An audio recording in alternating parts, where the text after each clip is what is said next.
Parler à ceux de dehors avant de revenir en famille. C'est ce qu'il fallait faire. Et aussi, ce temps passé, c'était nécessaire pour qu'on puisse observer, que vous puissiez observer ce qui se passe. Et je pense que s'il y a des gens qui doivent véhiculer l'idéologie que nous voulons faire passer, c'est bien vous qui travaillez à la maison centrale. Et je pense que durant ces 15 mois, vous avez pu observer beaucoup de choses avec moi, dans l'administration, un peu partout. Vous avez pu observer l'évolution de la situation. Et je pense qu'il était temps donc, en début de cette année, qu'on puisse se donner un nouveau départ pour l'institution, mais aussi pour le pays entier. Il y a une pratique qui se passe dans tous les ministères. On a remarqué ça. Lorsque vous demandez un travail, automatiquement, c'est un cabinet d'études externe. On donne au cabinet pour faire l'étude et c'est coûteux. Mais de vous à moi, vous savez très bien, la plupart du temps, le cabinet se retrouve être le cabinet soit du ministre ou de quelqu'un en tout cas dans le ministère. Est-ce qu'on se comprend? C'est du vol. Disons-le clairement, ce n'est pas bien. Vous êtes par exemple informaticien. On vous demande un travail dans ce domaine. C'est vous qui êtes censé le faire. Sinon, à défaut, il faut remonter vers des institutions, en tout cas étatiques, qui puissent vous aider à le faire. La première des choses que les gens font, c'est un dossier rapidement. On recrute un cabinet et on les donne. Et derrière lui-même, il part travailler. On a observé ça. Il fallait donc un long temps d'observation pour comprendre et confirmer les mauvaises habitudes des gens dans l'administration. On veut faire en sorte que certaines institutions telles que l'ANSAL puissent être ces cabinets-là. Là où ils seront limités, ils vont dire qu'ils ne peuvent pas, il faut qu'ils recrutent des experts dans tel domaine. Ils vont recruter et ils vont le faire. Mais la plupart des travaux qu'on essaie d'effectuer dans la plupart des ministères, il y a de la ressource à l'académie pour le faire. Donc, ça sera opérationnel cette année et très vite pour qu'on arrive à économiser un peu. On n'est pas contre, il y a beaucoup de... Le privé est très développé. Donc, les cabinets privés peuvent servir aussi à faire des études pour beaucoup de structures privées. Mais il ne faut pas que dans l'administration, on recrute des compétences et à chaque fois qu'il y a un travail, il n'y a pas de compétences. Il faut repartir encore vers un cabinet privé. C'est du vol, c'est de la triche et on va mettre fin à ça. On a parlé des mots comme la corruption, voilà.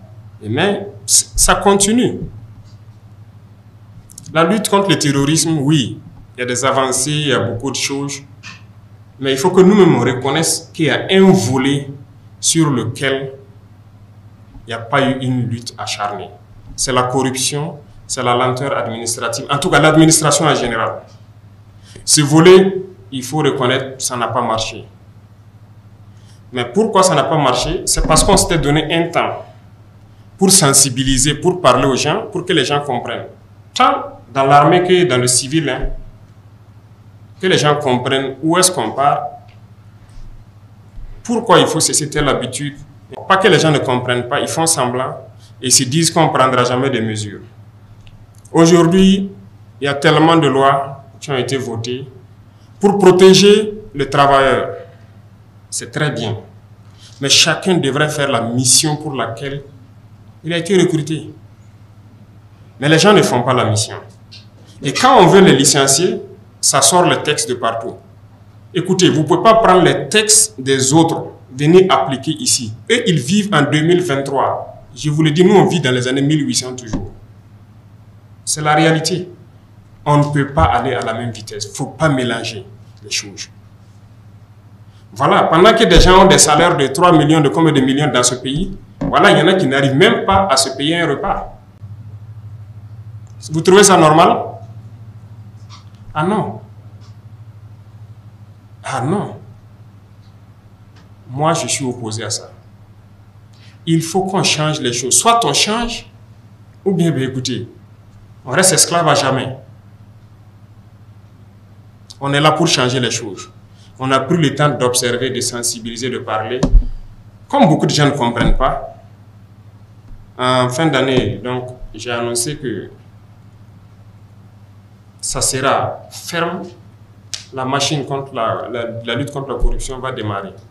Eh bien, ça démarre. Le conseil de discipline et autres, c'était mort. On a adopté des textes pour que les gens puissent sanctionner ceux-là qui ne veulent pas travailler. Mais rien, personne ne veut sanctionner.